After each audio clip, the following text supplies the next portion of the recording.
Hello, in this video I'm going to show how to play Grimdark Future Firefight by One Page Rules. I'm just going to go over the basic rules that are available for free, so let's go!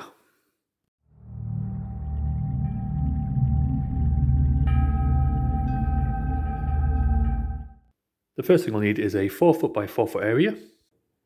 Then you'll need between 15 and 20 pieces of terrain, which you and your opponent should put on the battlefield to make for an interesting game, like so. You need a number of d6, so called because they number from 1 to 6 on their 6 sides.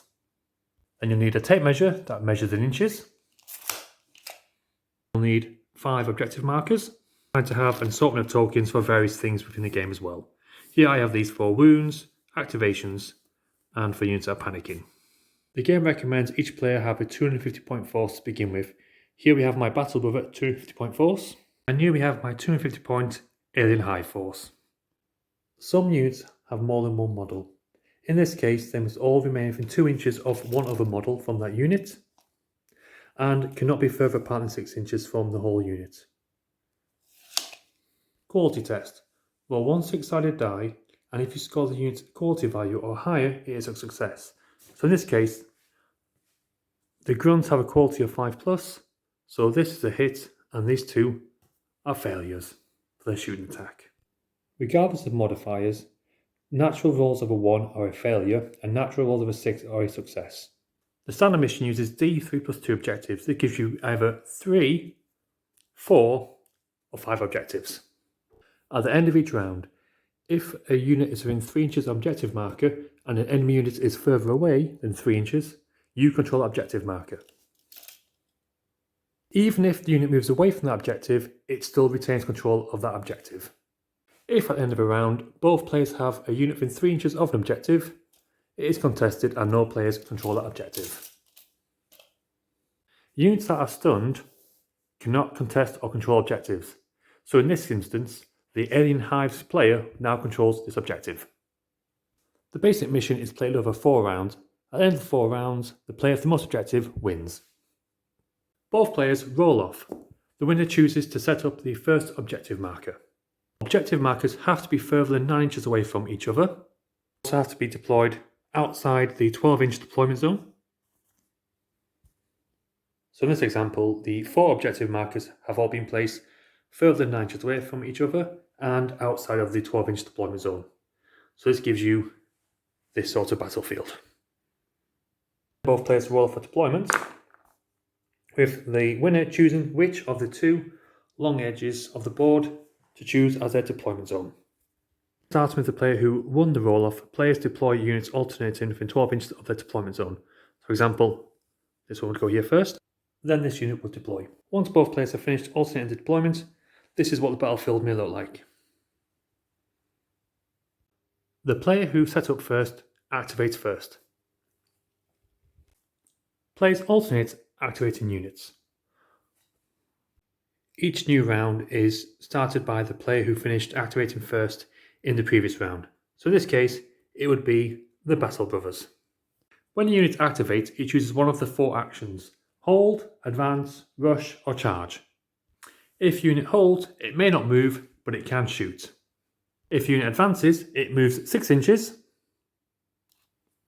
Then it may shoot at the end of its movement. If unit rushes, it moves 12 inches. Then it may not shoot. A charge order, the unit may move up to 12 inches to bring into base contact with an enemy unit. It may then not shoot, but it may initiate a melee, and this is the only way you can move within 1 inch of an enemy unit.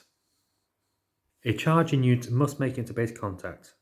If unit has more than one model, if at least one model makes it into base contact, that is a successful charge.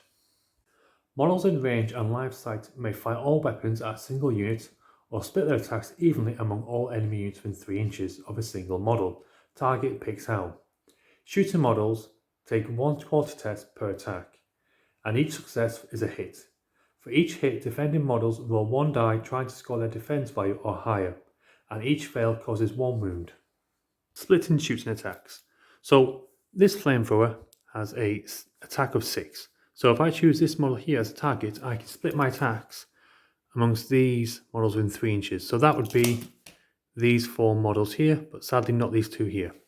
And I spread it evenly across here. So it would be 1 in each one, and then 2 more hits that I'd allocate as I choose. In this case, it's 4 attacks on here, and 2 attacks on this unit here. So the quality of a battle brother is 3+. So this scored 2 hits here, so that kills those 2 models. And this unit here, it's 2. That causes 1, so that kills that one there.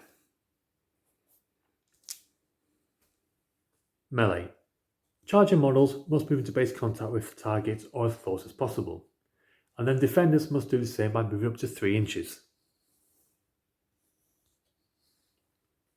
Models within 2 inches of enemies may strike with all their melee weapons, which works just like shooting.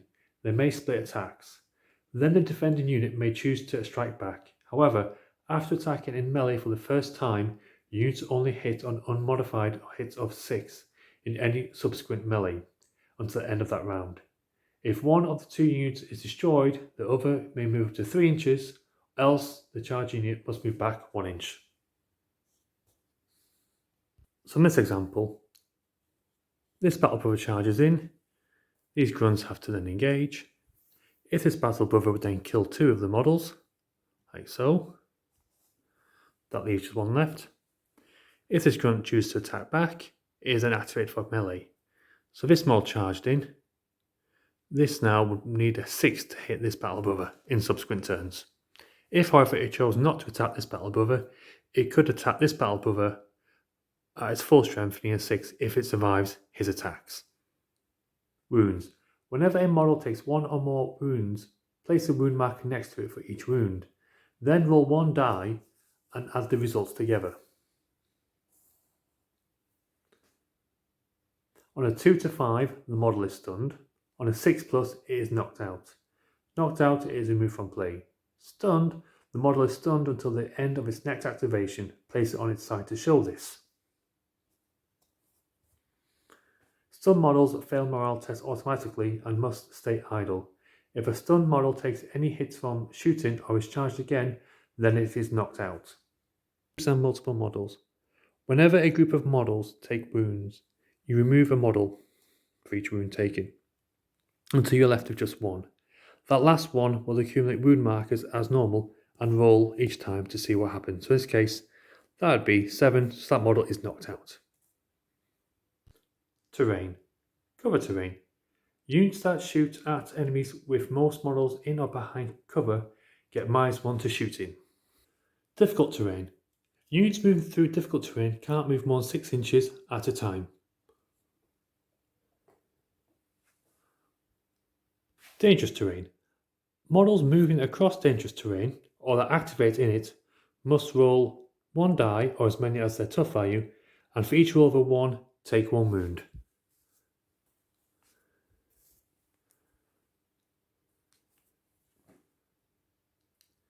Morale.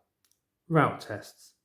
If at the end of any round an army is down to half of its starting units or less, then all of its units must take a morale test. If the test is failed, the unit immediately routes, removed from play.